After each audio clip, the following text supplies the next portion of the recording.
In today's video, I'm going to teach you how to use a Fresha gift card effectively, ensuring you make the most out of your gift card experience, especially if you're a business user. This tutorial is aimed to walk you through the process in a straightforward and hassle-free manner. So, let's dive in. First off, start by navigating to the Fresha website specifically designed for business use. You can simply do this by typing in https://www.fresha.com/for-business into your browser. This takes you directly to the platform that caters to the business side of things, making everything from managing appointments to handling transactions a breeze. Once you've arrived at the site, your next step is to log in. Locate the login button on the website's homepage. This should be quite straightforward to find. After clicking the login button, you'll be prompted to choose the type of account you're logging into. Since we're focusing on the business aspect, you'll click on the For Business option to proceed. Next, you'll be given various methods to sign in with. One of the simplest methods is using your Google account.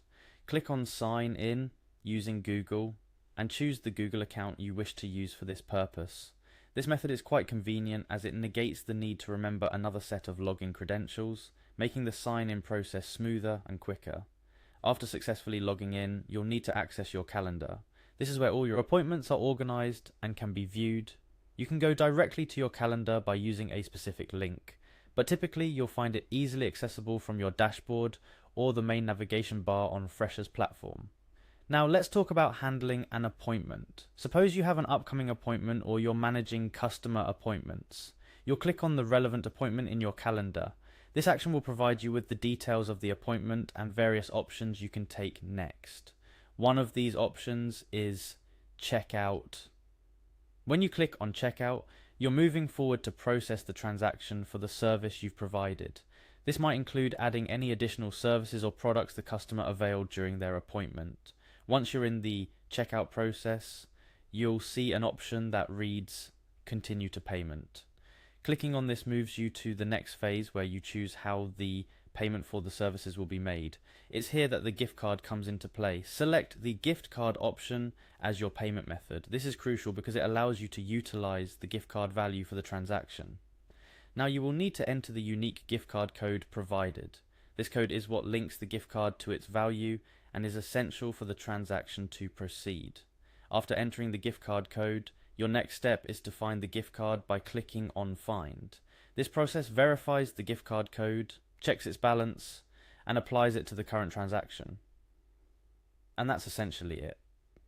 Using a Fresha gift card for business transactions is not just simple, but also an effective way to manage payments, making the experience smoother for you and your customers. Here are a few additional tips to consider. Always make sure to double check the gift card code before entering it to avoid any errors. Keep in mind that any remaining balance can usually be used for future transactions. So remember to inform your customers about their balance post-transaction. Lastly, if you or your customer encounter any issues with the gift card, don't hesitate to contact Fresha's support team. They're there to help ensure your experience is as seamless as possible. Thank you for tuning into this tutorial on how to use a Fresha gift card within the business platform. We hope this guide has been helpful and you're now more comfortable navigating Fresha's system and making the most of gift cards for your transactions. Don't forget to like, share and subscribe for more helpful content like this.